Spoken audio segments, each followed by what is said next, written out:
Good morning. Good morning. Oh, it's so nice to see so many of you here this morning. I think many of you were here for the new member entering ceremony that we just did. And my name's Linda. Is there anyone here for the first time? Wonderful. Welcome.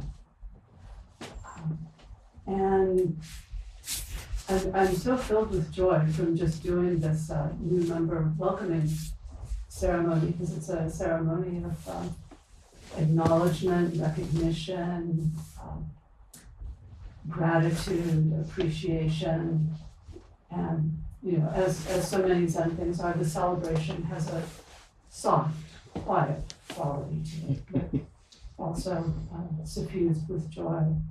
And thank you to all the members who have joined recently and are now having this formal ceremony to acknowledge them.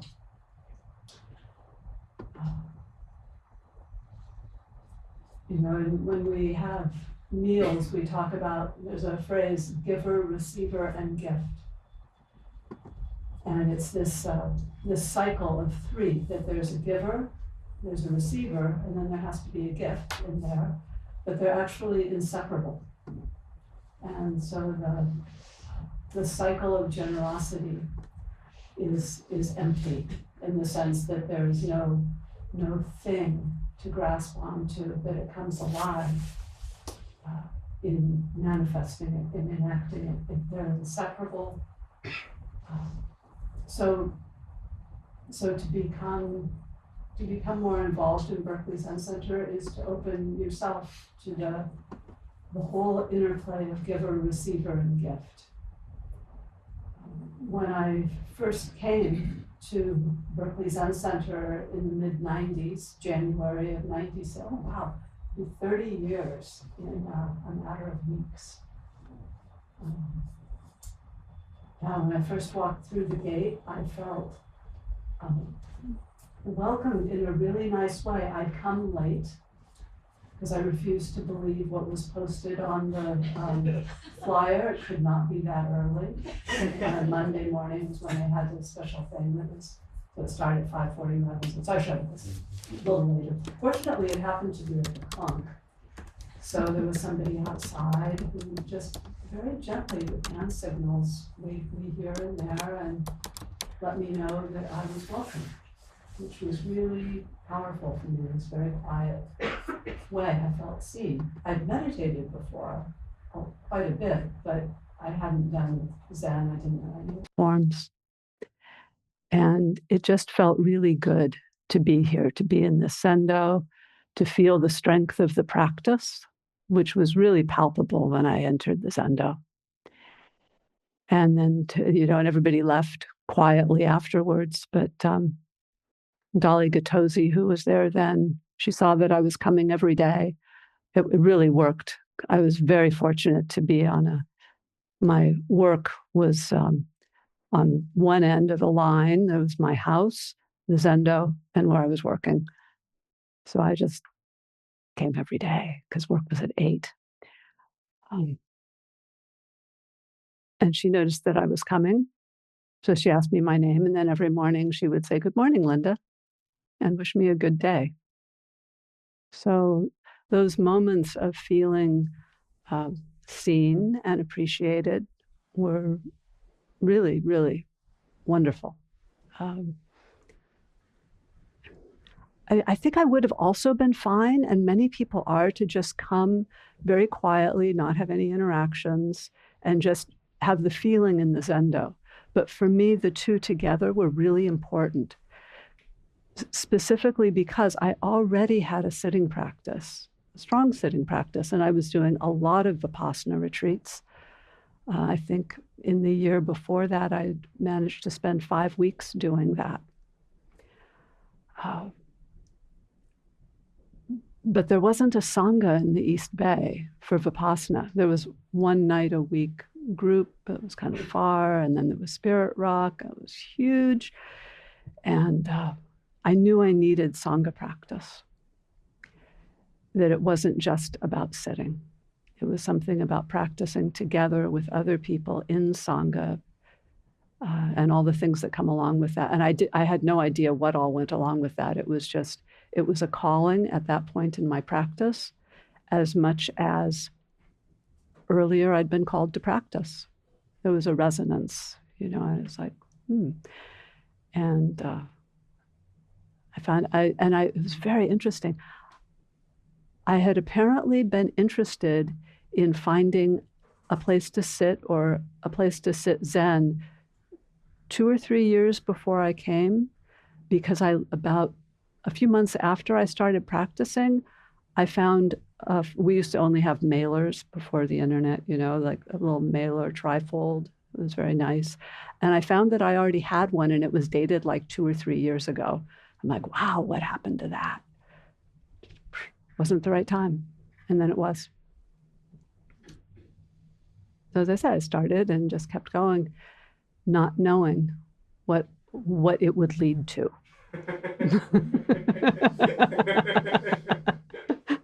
So you never know. Yeah.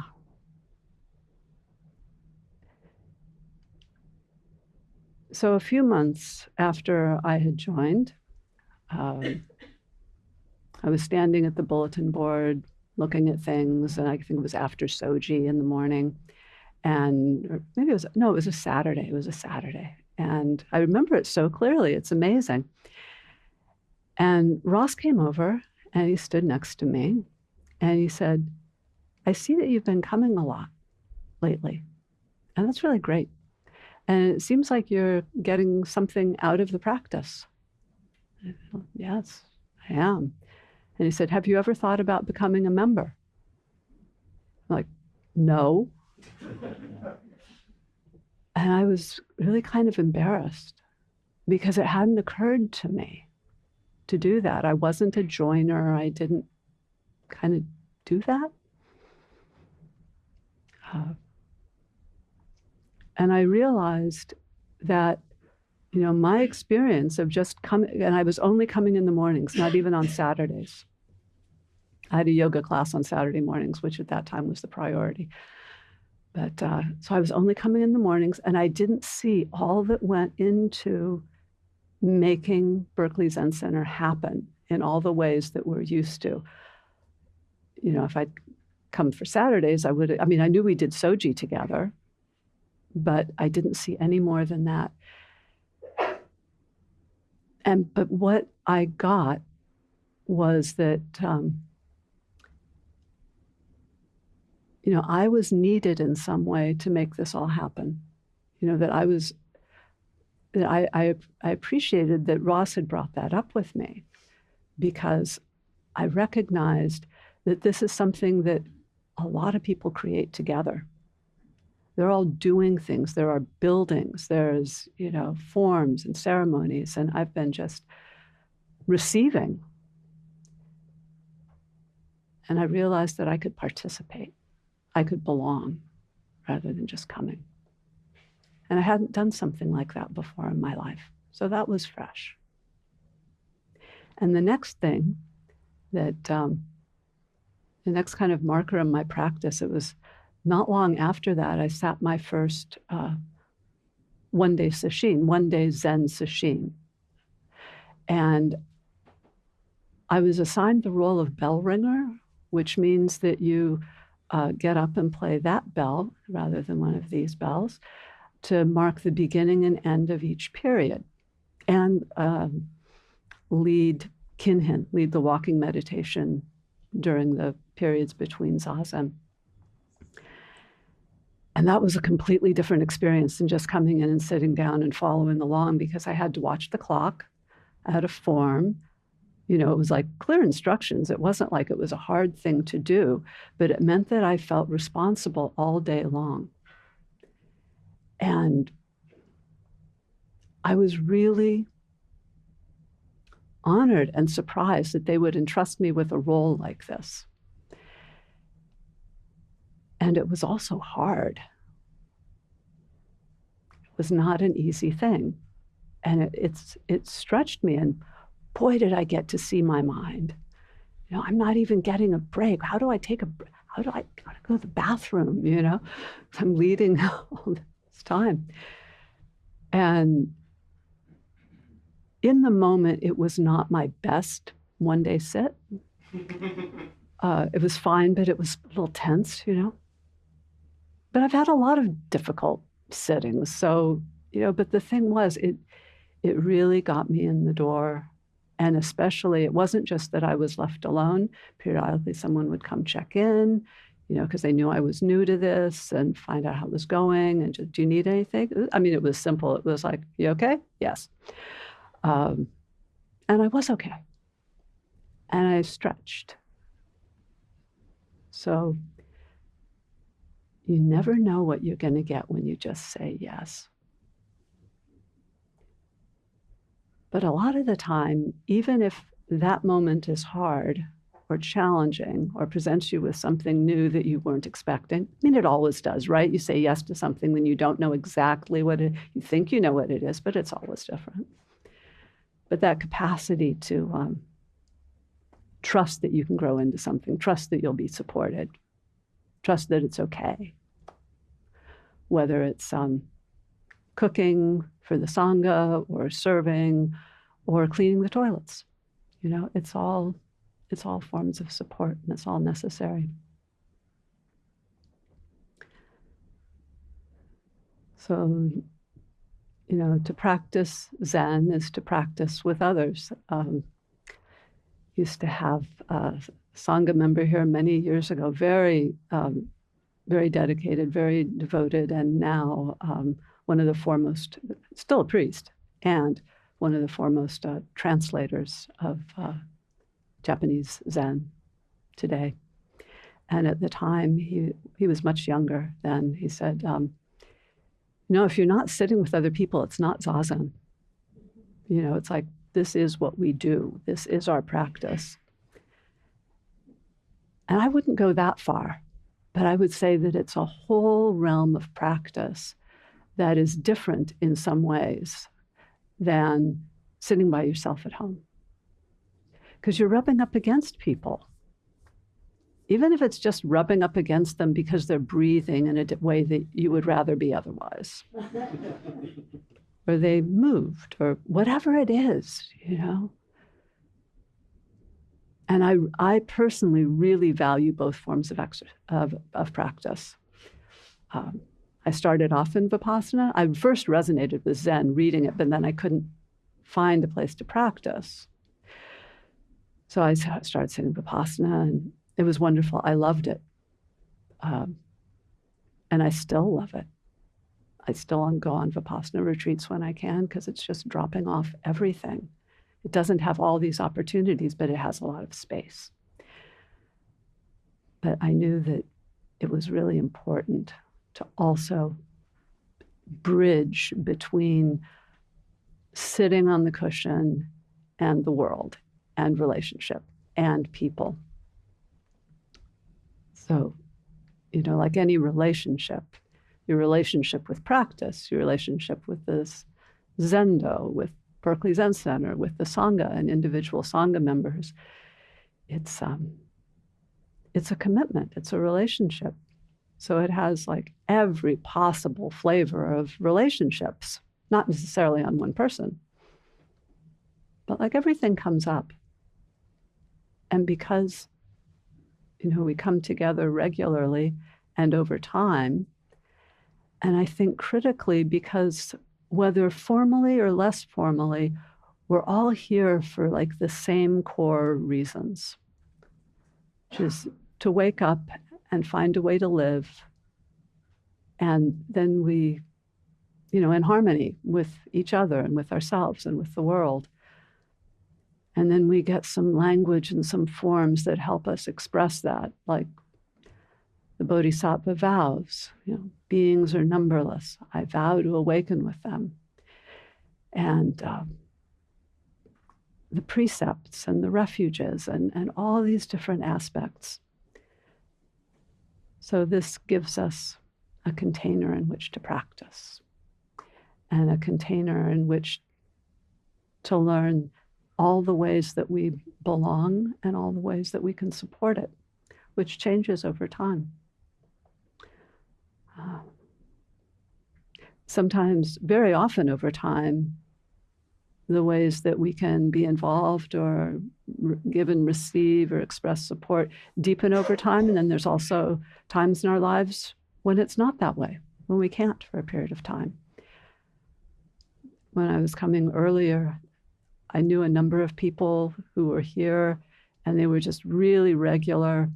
And then they started a family, and then we saw them again 18 years later, basically. But their practice extended into their family life. Having that grounding in practice, they took it into raising a family. So it's love, you know. Sangha is a manifestation of love, and it includes all of it. But fundamentally, it's that connection and willingness to show up. I think that's really love, and the foundation of trust is to show up with your best self and listen and express. That's this moment. We'll see what I say another day. Some variation of that, I think, though. So, another manifestation of love, of course, is generosity. And the Buddha, out of love for the world, out of compassion for the world, chose, after his awakening, to re-enter the suffering world and do his best to share what he had awakened to. So that's an act of generosity, an act of love. And in the paramitas, the perfections, Dana paramita, the perfection of generosity, is the first. And I love that Dogen also says, you can give the flowers on a distant hillside. So it's not just tangible things.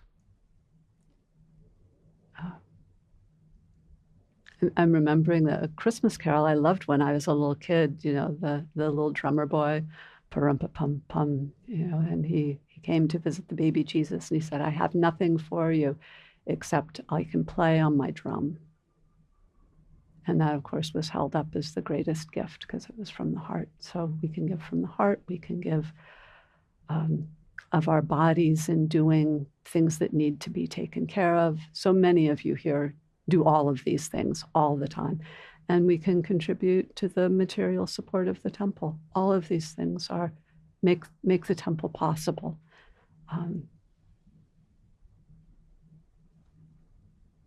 It doesn't just happen. Anyone here who's taken on responsible positions within the Sangha knows it doesn't just happen. Although everybody's really good about making it look like it's nothing. It's nothing. Because it's been a little at a time, stretching into it. So it's like, oh yeah, here's this. This is what it's like to serve.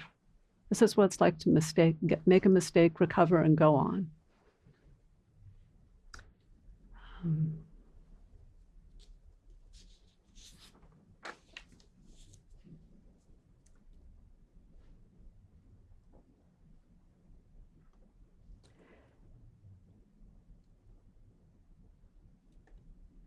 I think one of the things that I'd always kind of wanted to experience was to be a working part of a whole. I didn't have words for it. I didn't have more than a kind of a felt sense. But it wasn't, I wanted something that was beyond just a friendship. I wanted something where we were doing things together, that it was embodied. I think many people have, I never had it in team sports. I think a lot of people have had it in team sports or group hikes or things like that, that there's this together thing, but I just didn't happen to have those things. So it was easy for me to feel like a working part of the whole that was Berkeley Zen Center. That was great.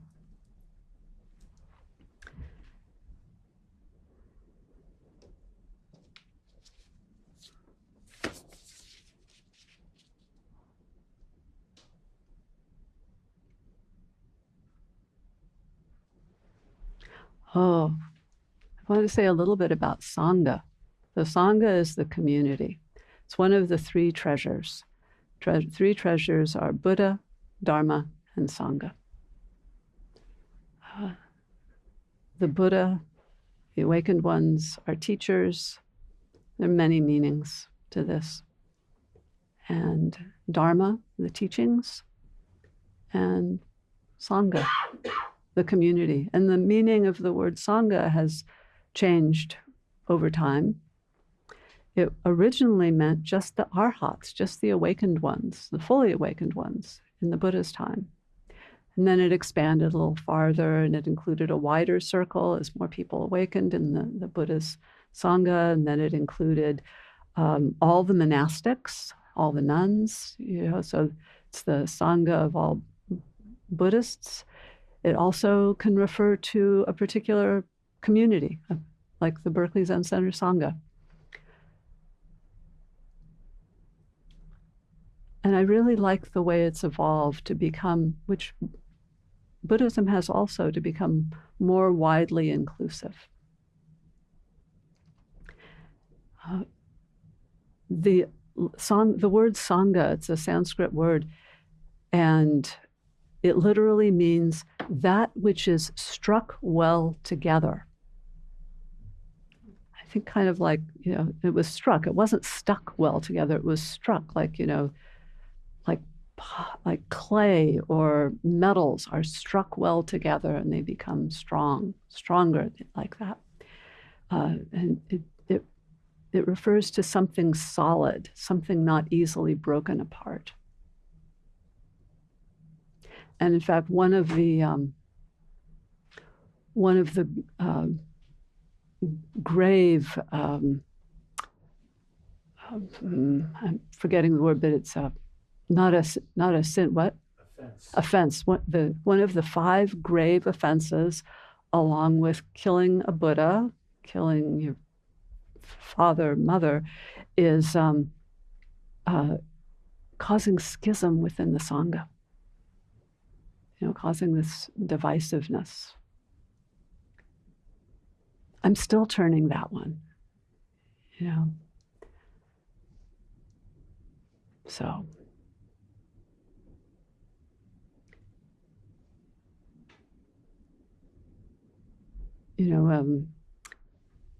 Lori and I were talking about, that I was wishing that I knew more people in the Sangha, because I go through the member list, or I'm writing thank you cards to people, and I'm like, I don't know all these people yet. I've been here for over a year, and I haven't met all of them. And she said, yeah, she looks at the list. She's like, yeah, some of them have moved away, and some of them are, can't come in person anymore, or whatever. And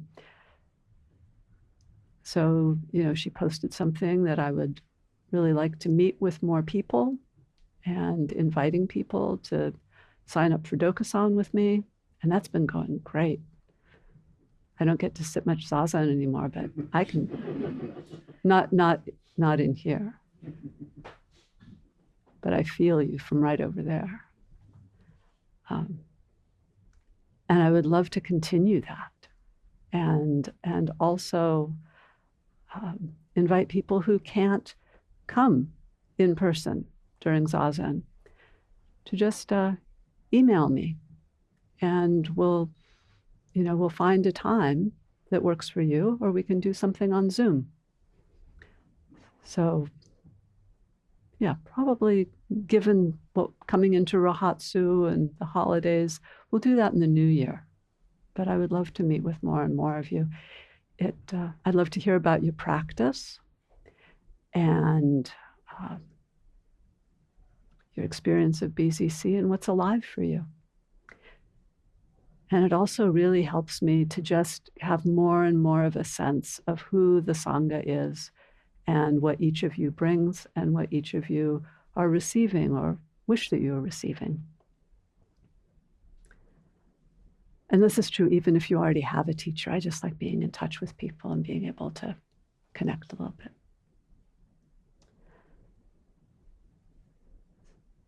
So if any of you are interested in becoming a member, where's Sue? There's Sue right over here, with her hand up. She mentioned in the new member welcoming ceremony, she's the coordinator, and you can talk to her after the talk when we have tea and cookies. And if you're online, you can just go to the generosity tab on BZC, and it will be able to find membership and connect with Sue that way. So we had good. I was hoping I could make it kind of short so we'd have plenty of time for questions, because I'd love to hear, if you have questions, but also if you just have an experience that you'd like to share about Sangha practice or becoming a member, or what it's like to take up positions here, anything that has arisen for you. Thank you.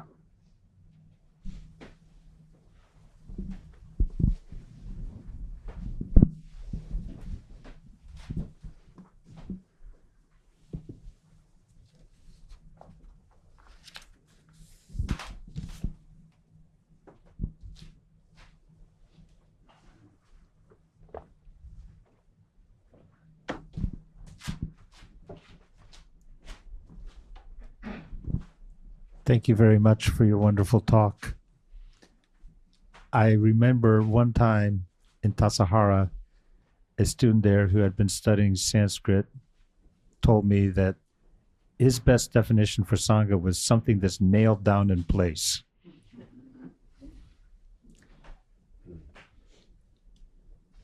It's funny because you and I were traveling around a lot. We were going from place to place and experiencing life in different sanghas. And then we came back here to where it all began for both of us, actually, same time, January 96. And it has been something I've been turning a lot. Now, now I really feel nailed down in place. My gosh.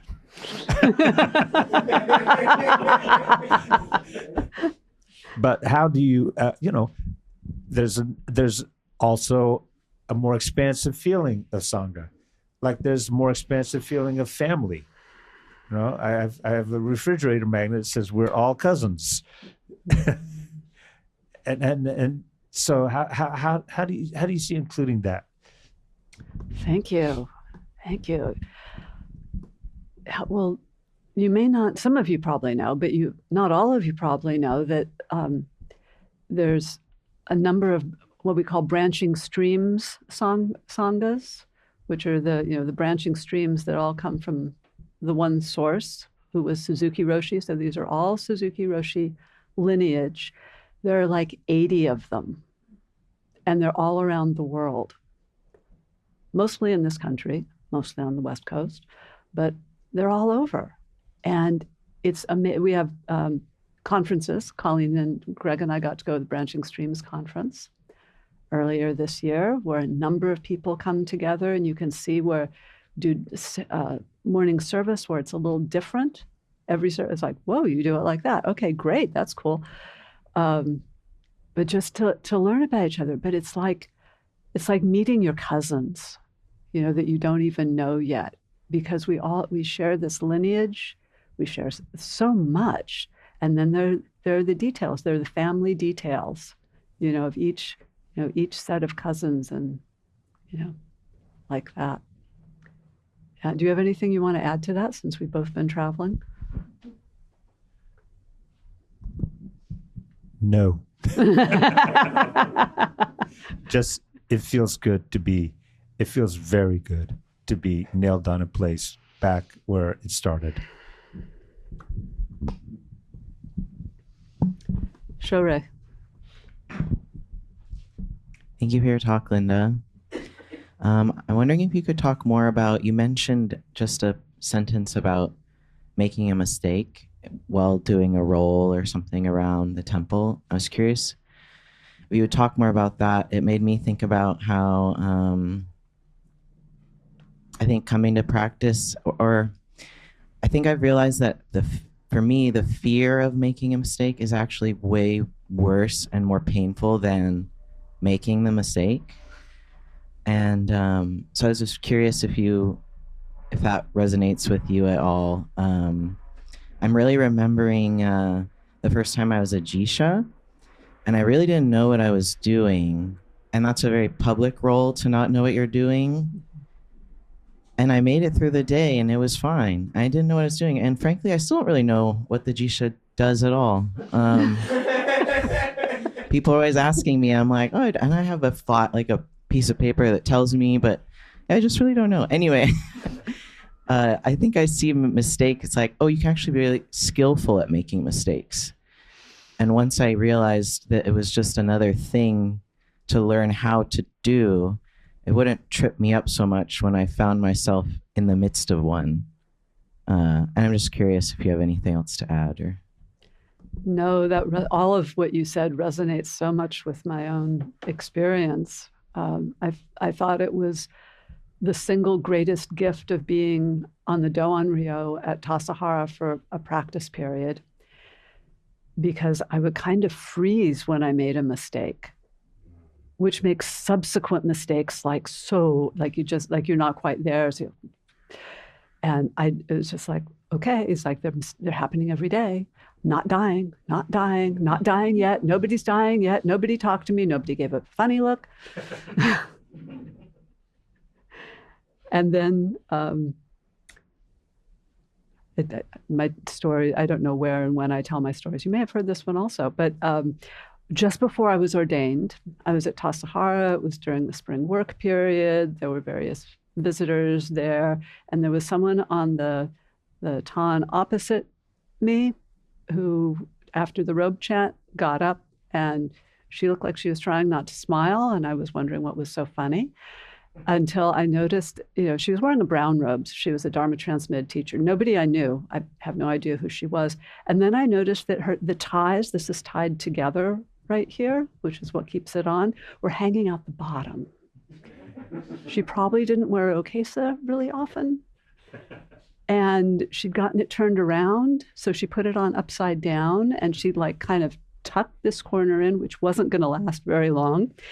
And she had this huge grin on her face. And I'm like, okay, I'm going to make it.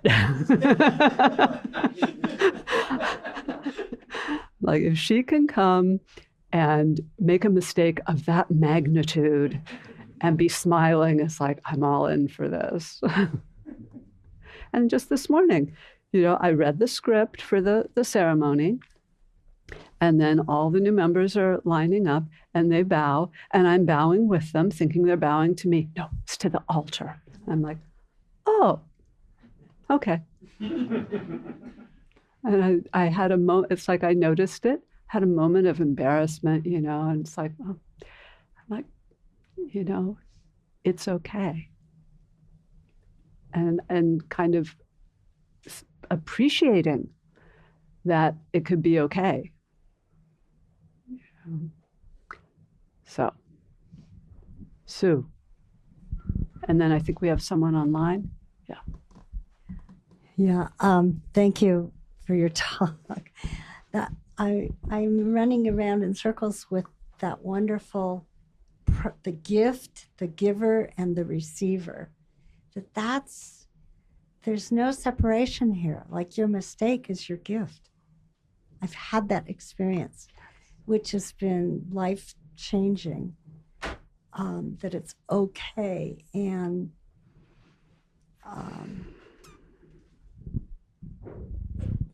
I can't even tell you what a gift that is, to be with that. And so many people I'm running into who are doing such amazing work in the world, in social justice and climate and preserving wilderness, and their gift, it's just circular. The gift and the receiver and the giver are amazing, and it just feels all one now. So thank you for opening that door so I could think about that. Thank you. We have someone online. Kabir, if you'd like to unmute. Hello, Kabir. Hi, Linda Roshi. So it's a comment and also a question. Comment is about advice, actually. So I am one of those parents that I had a taste of the Dharma and then busy with kids. So I'm a remote practitioner, if you call it. And it gets a little tough sometimes, but just remembering the breath. And I think Sojin Roshi said one time something about continuous zazen or continuous meditation in every activity. And I was wondering if you heard him say that, or if you have any you can add to that. And the second question is, yes, I love it. It is okay. It's been helping me a lot lately. But when it is not okay. I'll start with that one. What do you mean by not okay? So what if there's abuse involved? Somebody gets hurt, or what's happening, and just so when do we say no? Because I know categorically, you have to say something. One of the books you wrote, right? When do we say it's not okay? When it hurts someone. I think that, and you could put that toward yourself too. Yeah. We do things sometimes that hurt ourselves. Yeah. So I think seeing clearly, not just inwardly, but outwardly. I mean, sometimes we're late in coming to the realization that our not reaching out to someone, it wasn't what we did, it was we didn't do as much. The sins of commission, of doing something, and the sins of omission, the things we didn't do, can also be harmful and hurtful in varying degrees, which we can imagine, but we don't know. We also don't know what the outcome of them will be. Could be a turning word or a turning moment. But I think when we recognize, because we're looking and because we're open, that our words or our actions we feel has caused harm to others, then we do our best to apologize and make whatever amends we can. And that's also a form of connection. That's repairing something which may have been damaged or broken. And we don't know. We won't know until we do that. Yeah. If it has been harmed, and if we can do, what may be a lot or maybe a little bit of work. And if people, so this is why the Buddha said, you need to have a certain amount of wholesome shame in order to practice. Not toxic shame, not being Wholesome. mired in it, but wholesome shame. Shame which lets you know you have a response in your body or your body-mind that something that you did was not okay. And if you lack that, and there are people who lack that, you can't really practice, because it's not just about sitting and meditating. It's about how we manifest. It's how we live. It is similar to becoming an adult in the book, Opening the Hand of Thought. Yes. Yes, exactly. Becoming an adult. Yeah. Yeah, thank you for your question. And you ask about, did Sojin Roshi ever say that? He went through different periods, and he may have been saying that in a period when I wasn't practicing so closely with him. But the heart of it, absolutely, all the time. All the time. Yeah. It's on demand. It's on demand. That's his practice. Yeah. Thank you so much. Thank you. Thank you. Ben. Thank you, Linda Roshi. I came across, I was listening to an old talk of Sojin's, and he was speaking about Sangha life at Tassajara. And I won't get into the details because there was details, but he arrived at this comment that has been resonating with me, that when we're alone and our door is closed or whatever, when we're not around anyone, we think maybe that the actions we take there have no effect. It's just our action. But actually, it's affecting everyone and we don't know it maybe. And I can see how that's likely easier to see in monastic practice at Tassajara, but I've been sitting with, oh my God, all the things I think. Yeah, there's no action is this. Anyway, could you say something about that? Yes, thank you for your question.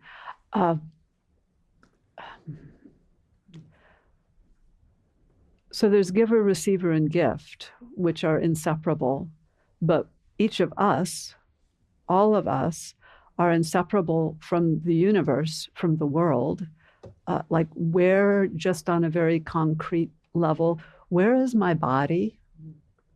I eat food. This delicious tofu breakfast dish is not me. Now it's me. Now it's not me. Oxygen, same way, comes in, goes out. Along the way, it's pumping through blood and all this kind of stuff. So, and our words and our actions, it's like you wake up on the right side of the bed in the morning. Everything feels good and it's going well, and you get up and there's a sense of ease for whatever reason.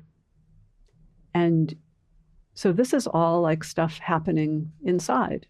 And then you go out and you happen to pass someone and you're passing that on because that's been what you've been hanging out in. Or maybe you woke up and it was a good day and then you thought, well, I'll just check the news before I go out. And then you walk out and, and then you contribute to someone's not so good day. Everything, what was it? Everything, everywhere, all at once. That movie, and it was like, that's just the Avatamsaka Sutra, with CGI. It's great, But it's everything. I mean, yeah, the Buddha talked about, what I teach was how to awaken, how to become free from suffering, particularly the suffering we cause ourselves, which is the extra. He said, and what I teach is like a handful of leaves. What I realized is a whole forest. So what you're talking about is the whole forest, and you don't have to know more than the handful of leaves that you can see and take care of. But knowing that the whole forest is there, and we also know now that the forest talks to each other. They listen, they feel, they respond to the pain in each other. So talk about working part of a whole. So thank you. Anyone else? Marley.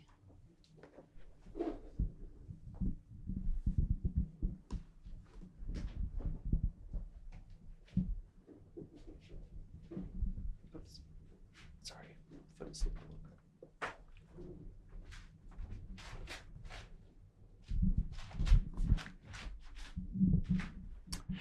Thank you so much for your talk and all your responses. Speaking of strange threads that go beyond what we can see, I also had that very same first sesshin job. And people may know that time management is not always my strongest point. And it was deeply stressful the entire time, and yet it was so valuable, even though that was the case. I think exactly for some of those reasons you say, which is like to learn that even when it's stressful, even when you're getting it wrong or using all your energy to not getting wrong, it's still part of what keeps the sesshin going and still helping people even imperfectly, which is the best I could do in that moment. And I guess the other thing I'll say, since you asked for questions about membership and Sangha physicians and things is, I've just passed on the bathroom attendant work after 2 years. And I wish you well with it.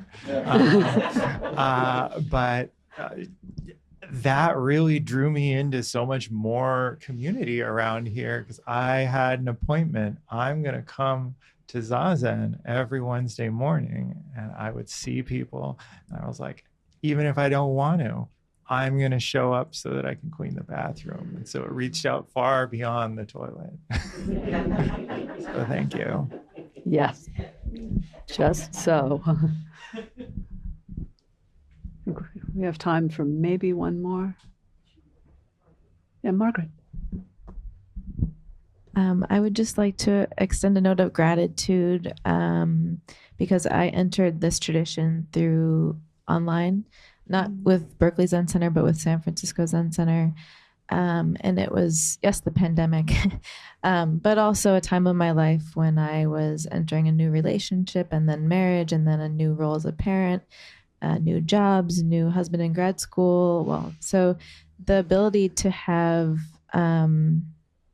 online as a doorway that's available so that I could, be a bystander with the screen off, sitting on my couch while people are also desperately hoping I can help them as well. It was very critical, especially in that period of time when there were so many demands. So now that we're kind of in this world where maybe we consider a lot of the in-person virtual world, I really want to acknowledge everyone who's tuning in remotely, and also that we maintain that doorway. Just having experienced, the ability to still connect with the teacher, and to have opportunities to start and then deepen a practice has been really transformative to me. And then to suddenly, later, many years later, actually show up in person and think about an in-person Sangha and how welcoming it's been. So I just, want to acknowledge the complexity of what a doorway is and what attendance is, and what it means to show up in your life in that moment, whatever that is. Thank you. Thank you so much for saying that. I was really sorry we couldn't have the, due to PG&E brownout, we couldn't have the ceremony online and welcome the new members who are going to participate that way. And thanks to all of you online for being that Sangha. There are people here that I barely know who are online because that's their Sangha, but I don't sit in the Zendo online. So I don't know all of you who do that so regularly, but I found out that there are some of you who are extremely regular, which is, so I'm going to look at you now. The camera's now up there, so I'll look at you. Yeah, that's better. Okay, you can see that I'm looking at you now. Hi.